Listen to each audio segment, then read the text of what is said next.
What is up, people? So quick little update, just camping out on Jones Lake. This weekend decided to get out and do some more editing of van life, or what is it, Overland van lifestyle series, because I figured, seriously, like, why stay at home where, since I'm editing on the phone, I may as well get out and just do it here. But today I woke up. Oh, let me get out here. But I woke up today and there's actually two guys, Serbian guys, fishing here near me. So we talked, whatever, and he got like a trout size of my forearm, basically. And I'm like, okay, you know what, I kind of want to try fishing as well. But it started to rain, all that. Well, it's a forecast for the whole weekend. And yeah, so far I caught two fish and they landed me two little ones. I was gonna maybe cook them up later today, but I'm not into fish. Like, I like sushi and all that, but cooking right now, no, I'd rather just make it easy to do some noodles. So what I'm gonna do right now actually is I'm gonna empty my fridge from beer. I'm gonna set it to freezer, and yeah, I'm gonna keep it and give it to my parents tomorrow on the way back home, and whatever else I catch right now. And probably in a couple of hours start actually doing some editing. I hope to make 2 episodes today here on this trip, and then there is 2 more episodes and that series is going to be over. I asked some feedback in that one for how I shoot stuff, what are you guys interested in, so I'll be interested to hear your feedback. And yeah, that's kind of like a little update. Do let me know, guys, in the comments, like, if this kind of quick vlogging style, quick updates, if you guys interested in that at all, if you like to see that, because it seems like now that I can produce videos on the phone, it's not too much effort to do so. There we go. There's my catch. This one's very nice, big. Yeah, just using what do you call it? Just using little floaters here. Where is it? There you go, that. But the guys left and they left me salmon roe, so I kind of like squeezed a little bit of salmon roe in between this now. Maybe that's what gets me the fish currently. Also, another thing, leave a comment about this one if you have any ideas. So, as you can see, this is all soaking wet. Like, usually when it's rain like this, I have this gate closed and just up, so no water comes in, it's all good. I dry, I just chill inside, whatever, with a nice view somewhere. But right now I'm outside, my pants are soaking wet. I need to buy what do you call it, waterproof pants. About time. But anyway, it's all dripping from the lid here. And the thing is, even if I get like umbrella type awning that goes around, it's not gonna really work for me now that I think about it. That's because I have offset here and it can drip into a window when it's slightly open, or here where it drips on this lid and eventually down here, and splashes and stuff actually get this stuff a little bit wet.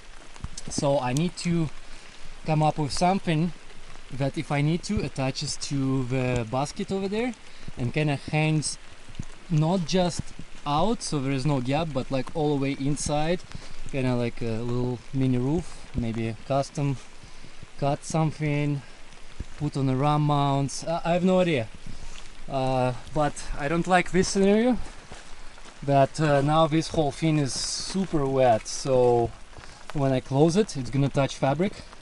And also hopefully, well, I'm gonna put heater and stuff tonight, but and hopefully this stuff will dry out throughout today and tomorrow, because if not, this now in cold season, this is gonna start creating mold, even though this fabric is anti-mold, but like, since it's attached to the blanket.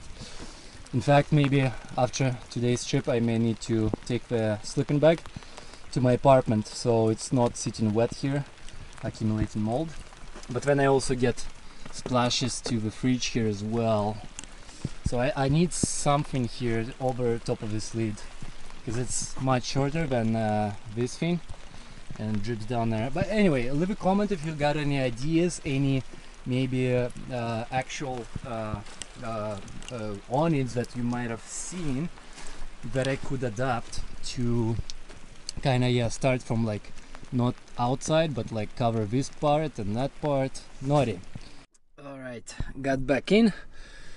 Rain actually stopped, but also so did fishing. I just got like tired, whatever. I actually came here to do some work, so I need to start editing, but I do have a little snack that I do want to cook.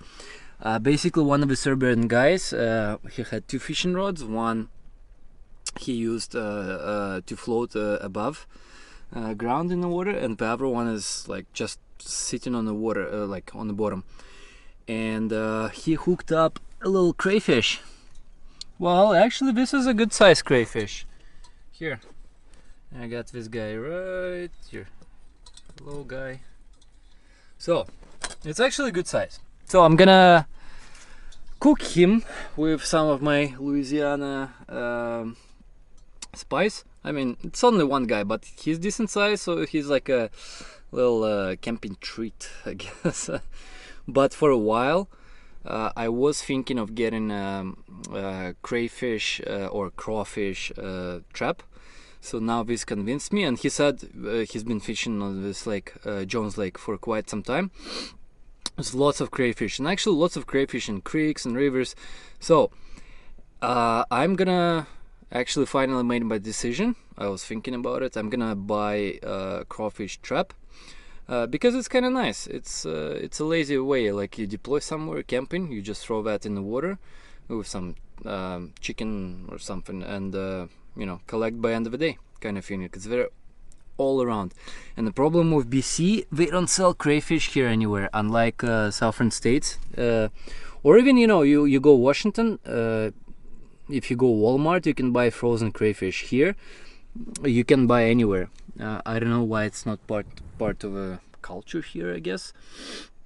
So I'm gonna do that. I'm gonna order crawfish trap and cook this guy. And my pants are soaking wet. Definitely need to buy good pants for that kind of weather. So even though it's not winter, I'm gonna deploy heavy artillery. This whole corner of sleeping bag, this thing here, I'm just gonna point it towards that direction and gonna start drying and put some pants, well, this pants in here, in this section, so it gets some heat.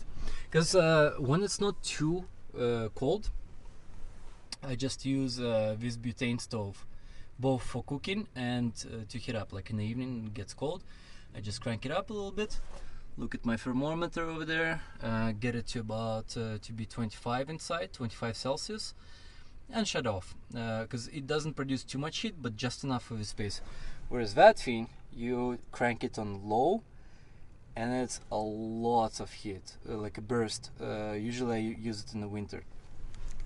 And yeah, this is the place now that everything calmed down. This is what it looks like. I did shoot a video before, like cinematic kind of 3-minute video of Jones Lake in the summertime, and this is now end of fall, like 20th September or something like that right now. It's a good place. But in the summertime the dry land was like up to here point, so there's like a bunch of logs exposed. Right now I don't see it, so interesting. It definitely looks different from summertime. And apparently Jones Lake is good for fishing and crayfish, so I'm gonna be returning here. And beautiful part about it, there's tons and tons of places to camp on the beach without paying. There's some stuff there's here when it's especially summertime, all of this is exposed, and you can camp like right there where I'm standing. There's like some spots on the northern part of the lake. Yeah, just all in all, it's an awesome place. But yeah, don't forget to leave a comment for any suggestions, ideas, or links to a possible awning scenario that I'm looking for. Non-traditional kind of overland awning. I'm not sure. Just, yeah, if you have any ideas, let me know. But yeah, ciao. Well, I hope you liked this episode, and if you did, you can support me by hitting the like button and subscribe, and also check out my previous videos by hitting the links below or just after this video.